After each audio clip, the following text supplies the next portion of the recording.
Chers amis Sam-Nantais, j'ai été plusieurs fois interpellé sur la question de la crise ukrainienne. Qu'est-ce que vous faites? Est-ce qu'il y a possibilité d'aider? De quelle façon on peut aider, etc. Je me suis donc un peu renseigné et documenté.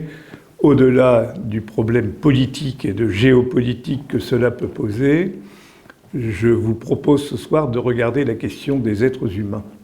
C'est-à-dire en réalité de regarder comment nous pouvons venir en aide aux Ukrainiens, aux Ukrainiennes, à ces enfants qui sont ballottés, qui pour certains vont se trouver en Roumanie, d'autres vont se trouver en Pologne, et en tout cas, la plupart d'entre eux, être séparés de leurs parents ou au moins de leur père, puisque la plupart des pères, de façon volontaire ou de façon un peu contrainte, sont tenus de rester sur le sol pour assurer la défense de leur pays, de leur territoire et de leurs valeurs et de leur drapeau.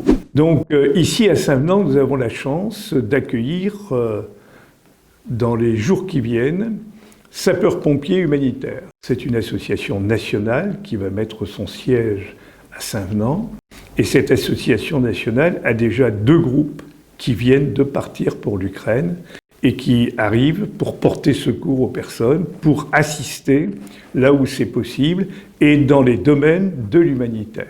C'est pourquoi Saint-Venant va relayer, et je l'ai fait dès cet après-midi sur Facebook, et nous le ferons dans les jours qui viennent de façon écrite, va relayer cette position en disant simplement, au lieu de cumuler des choses, des matières, dont ils ont absolument besoin, que ce soit les biberons, les tétines, les farines pour bébés, les petits pots, les couvertures, les bonnets, etc.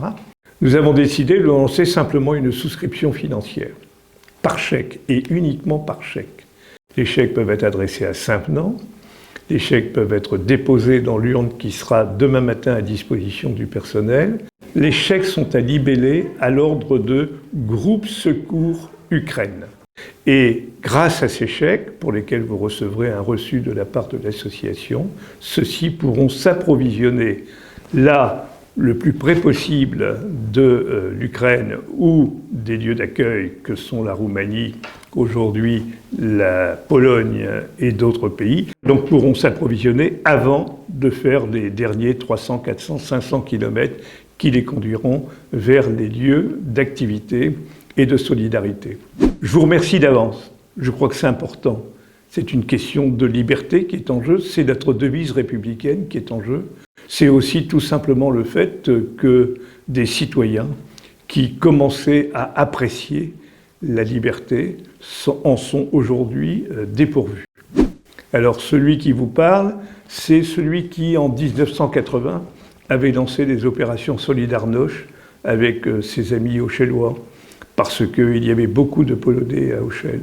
C'est celui qui a applaudi à la chute du mur de Berlin, et c'est celui qui aujourd'hui considère que les Ukrainiennes et les Ukrainiens sont mes sœurs et mes frères. Voilà, merci, bon courage.